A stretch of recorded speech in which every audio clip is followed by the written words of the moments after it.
Welcome back, guys, to CFL Central, CFL content for the fans, by the fans, and we have our review here of Week 2 of CFL action. So we got a few interesting games this weekend. Some games that went how we hoped it would, and some games that I don't think it went how we hoped. Is that right, Rick? Is that right, Rick? We'll get to that though. That's the last game of the week. We'll start with this first one, where Calgary beats Ottawa by 26-15. So I got this right. You predicted Ottawa, and I don't think that ping pong legend Nick Arbuckle can it doesn't look like he can get it done. And the Stamps at least get back into some sort of form. So they do bounce back from that first game, from that rough first game that they had against the Lions. Until Mazzoli comes back, this team's going nowhere. They have no running game. Their quarterbacks, Nick Arbuckle. They got some talent in that receiving core, but if you don't have anyone who can throw to them, there's not much that you can do with that. And so it's one of those things where you have a decent O-line in front, but again, if you have an O-line that's protecting a guy that's not being able to connect on all those throws that you'd hope for, then there's really only so much you can do for it. So Calgary wins this game 26-15. I was it's good. This is good for Calgary as well. Kadeem Carey's out for this game, and being able to kind of have a bounce back game after a really not great game against the Lions that they had last week was pretty essential for them.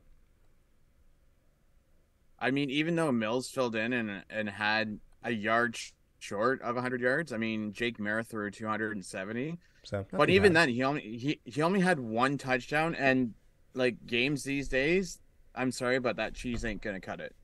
Yeah, no, one touchdown, it's kind of hard to really roll with that. So I think you'd hope to get a bit more from Jake Maier, but at least the fact that the team kind of stepped up a bit more than last week as a whole, that at least is improvement there in Calgary. So if we go to our next game of the week, though, and this is a game that for a bit, I wasn't feeling amazing about it.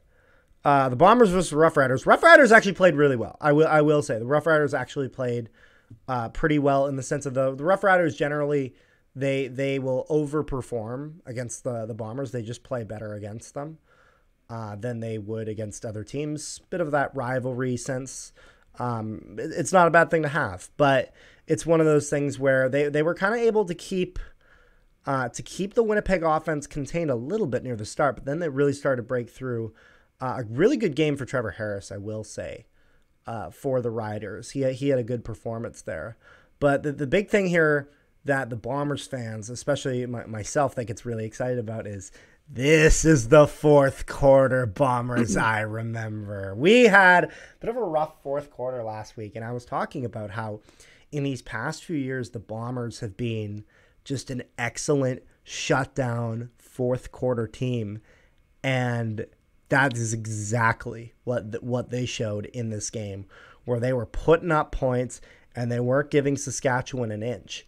And they played a really, really solid fourth quarter. I thought that Hama, who had come in game one for Jackson Jeffcoat, who had also come in for this game, had a good game. I thought that Jefferson played solid. He wasn't as much of a standout as sometimes he would be, but he played well. I thought that Demario Houston had another really solid game. I thought that Brendan Alexander had some good blitzes. I thought that he had some good looks too. So definitely some good things on the defensive aspect. But if I'm the Bombers here, it's like, as much as you're happy that you beat the Saskatchewan Roughriders, you always will be. You beat them 45-27. You almost gave up 30 points. So and you gave up over 30 points in that first game. You gave up almost 30 points in the second game. So I think if you're the Bombers and if you're Coach O'Shea here, you hope for them to kind of at least shut down those other teams' offensive, so that way that your own offense can really take control of this game and just spread it wide open, as they've been excellent. And now the Bombers going into this next week, it looks like possibly Dalton Schoen and Brady Oliveira might be out of the lineup. So we'll have to kind of see how that looks there. But thankfully, there's a lot of receiver depth here in Winnipeg, so we're a bit fortunate in that regard.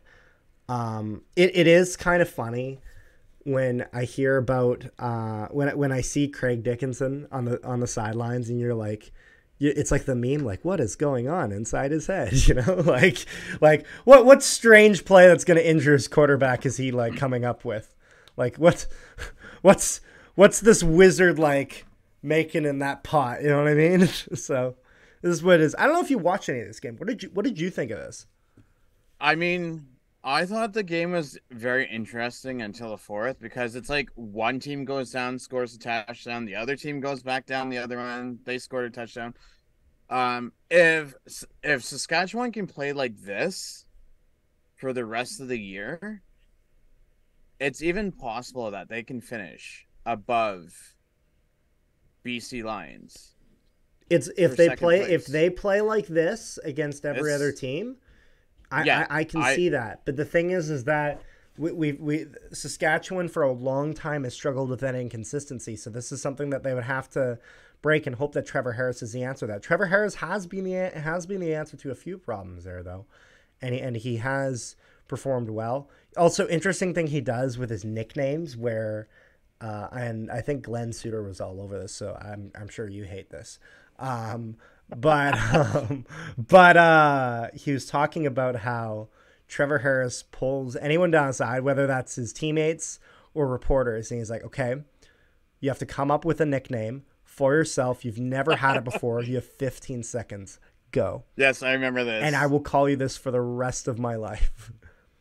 And so there's a few interesting ones. So maybe you can comment. Maybe you can comment in the comment section below what yours would be. What would Trevor Harris call you for the rest of existence? Question: didn't he do one for Ryan Rishaug too?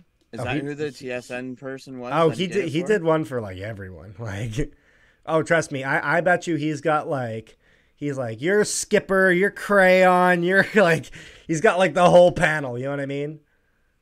The one Milty Steegs, like he's got the whole panel. The funny thing about that is I think it was Ryan Rishaug that was doing it. Yeah. And he's like, okay, you have 10 seconds, but he never told him ahead of time what it was for. Oh, he's like, you have 10 seconds, and I'll have to go find the video, but it was like something stupid.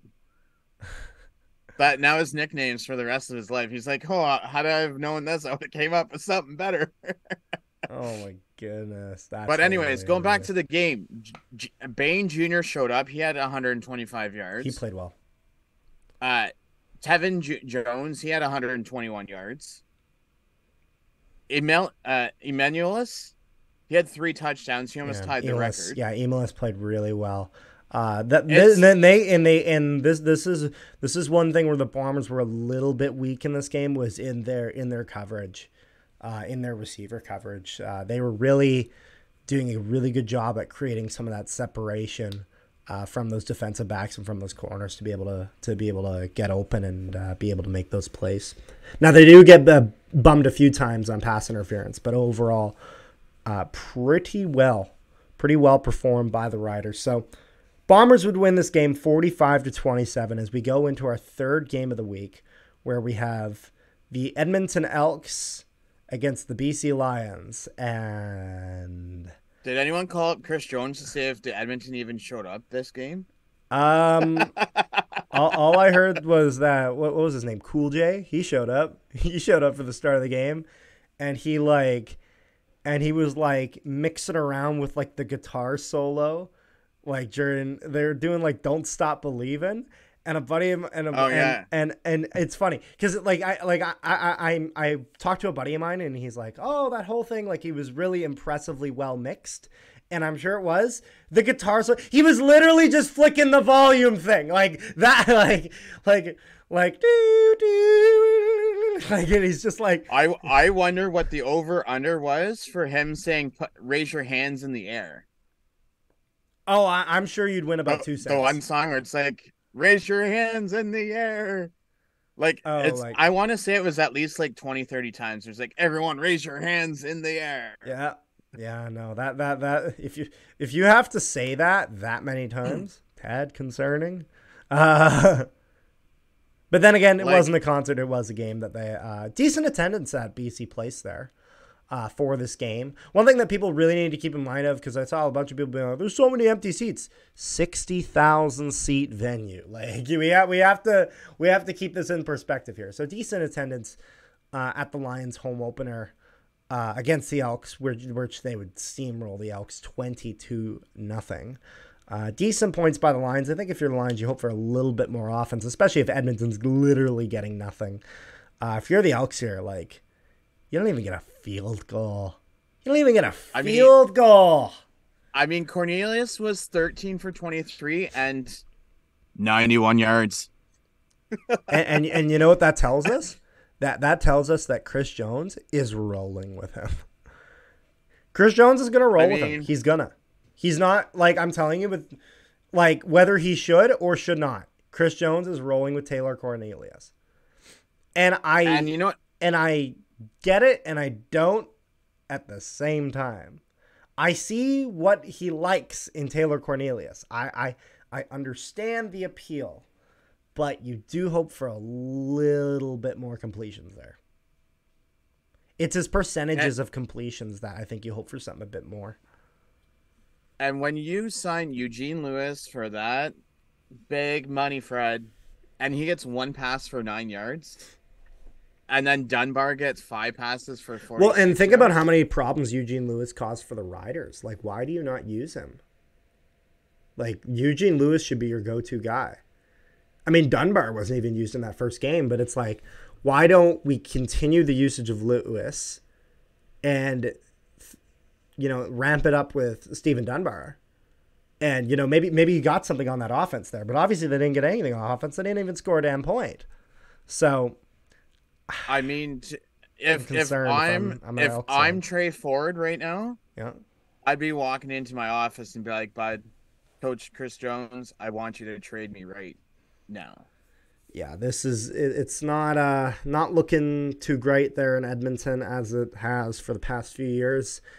And it looks like a hole that they're going to really have a tough time digging themselves out of. So if you're an Edmonton Elks fan, hopefully, I guess you hope that they're able to figure that out. So final score, 22 BC, 0 Edmonton. And now we get into our last game of the week. We both predicted Hamilton. And Hamilton, oh boy, where do we start with this? Where do we start with this? Because we did not get Chad Kelly. We got Swag Kelly. We got Swag Kelly in this game. So here's the thing. Chad Kelly Levi Mitchell, try not to get beaten by a first career starting CFL quarterback. There's multiple things on this. Impossible difficulty. I would like to know where he was throwing some of these balls. The first interception, there wasn't even a You're talking about Levi Mitchell. Yes, there's no tie cat around. The second interception that he threw, had he just ran 3 more yards, he would have had a first down. But no, he has to go throw an interception like a fool. Then, I will say Butler was the player of the game because he had 147 yards, all-purpose yards. What's his name? Godwin had a really nice catch in the end zone there. Yeah, that one-handed. And that other catch that they had in the end zone as well, where he just barely sticks inside. Turnowski, yeah, no, that was a great catch as well. So some good catches there when they were able to kind of mesh that offense together. But it just seemed there was some incoherence. If there's any players that are watching this, cover your ears. Does Hamilton come to Winnipeg this year? Like again? Oh no, they already did. Never mind. So here's the thing. You guys already came. If you watch their game, you can see how they're going to do things. You watch 38, the fullback, and 83. They go in, it's a run. They come out, Keandre Smith and Turnowski go in, it's a pass. Like, you can predict Condell's playbook. That's how sad our offense is. that you know what they're gonna run. So the next time the Bombers and the Ticats play is September 16th in Hamilton. In Hamilton? Oh, okay. So Yeah. you won't even be able to see what I'm talking about then. But yeah, every person that I talked about or that I talked to yesterday Yep. is all on the bandwagon to fire Condell. Like no one in Hamilton even wants him besides the staff. Oh, and I got to give big shout outs to former Bomber Casey Mark Sales. Leggio for getting a Mark job Leggio. with Hamilton. Yes. Yeah. It's funny. I saw that and I was like, oh, this is interesting. And then you sent me a photo yesterday. You're like, bro, he's so short. And I was like, It's if you put him and Brandon Banks side by side, I didn't realize Mark Leggio was only 5'7". oh my God, is Brandon he that Banks is short? he's I didn't only even- five. He's only Oh my 5'7". Yeah, I didn't even know. That's that why I was short. like, what is this? Brandon Banks that's kicking? Jeez, 5'7". I didn't know he's 5'7". 5'7". I thought he was like 5'10". Like I No, I told you in that photo I sent you yesterday. I'm like this guy's. I was always 5'7". looking at the kick. Like my eye was going like this. Oh yeah, he didn't even kick a field goal yesterday, so we have to now watch until Friday. So wait, is he kicking watch him field goals kick it. for you guys or just punting? No, he's kicking field goals for us. Interesting. Seth Small is on suspended list. Why I don't know. See. So something off the field, I would guess. I will say though, it is what the heck is his name? Richie Sanvini. Yeah. Former Stamp. He's now back with the team after Sandani, sorry. He's now back with the team after serving his 2-game suspension. Oh, there you go. As they say, kids, don't do drugs. Yeah, well, that happens. But mind, he did have a good working connection with Mitchell, so again, there's hope there. So one last thing that I will say is Mitchell left with an ice pack on his quad and hamstring. So it's either a quad injury, a hamstring injury, or something to do with his inner thigh. Yeah. So I say he's although you guys put Schultz in, he didn't look too terrible. 2 to 4 weeks. And that's the thing that makes me mad about that is Schultz was, if I'm not mistaken, he was like 12 for 13 or 13 for 14. And he had like 115 yards and a touchdown in like, what was it, like 2 minutes, 3 minutes? So maybe roll with him. Give it a whirl. See if it works. Who knows? It's not working with Bo Levi Mitchell, and especially if, or at least not at this point. You hope with a guy like Bo Levi Mitchell and with the way he's been able to perform in the past that he's able to turn that around. I will say this, but with Schultz, if he's playing like that, and there's the uncertainty around if Bo Levi Mitchell's going to be ready for this next game, maybe you give it to Schultz for a game and just let Bo Levi Mitchell rest up and give it a bit of a try. I mean, you lost game 1, which you weren't hoping for. This game against Toronto is really going to sting a lot more, as it's one that you really could have won. But Toronto looked like they looked like they were in full form. Now, there's also the advantage of the fact that Hamilton had no film on Toronto, and Toronto had all the film on Hamilton. So that is going to be absolutely a factor, more than people will give credit for.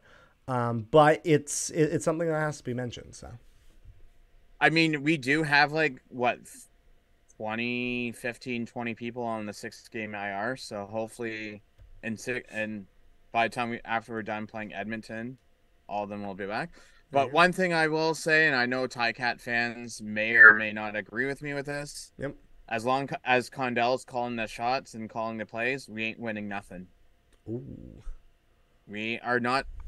I'm telling you, mark my word. If anyone's going to get fired this year, Condell's going to get fired. Scott Milanovic will go in, and you'll watch the difference of how many games we legend win. Scott Milanovic. The And first don't forget, ever pick of the original XFL draft, Scott Milanovic. Don't forget of that he did bring a Grey Cup to Toronto. Yeah, that's true. So maybe you put him in that role, and he's able to get it done for your Ticats. You guys haven't got one in a while, and I can remind you of that because that's kind of fun. Because we've been a bit of the thorn in your backside for a few years now. But overall, it was a pretty decent week of football. We got another week that's going to be coming up. We'll be recording that at some point. And yeah, so make sure you guys are tuned in for that. Let me know what you guys thought of these games in the comment section down below. Make sure you guys like, share, and subscribe if you have not already. And we will see you guys next time.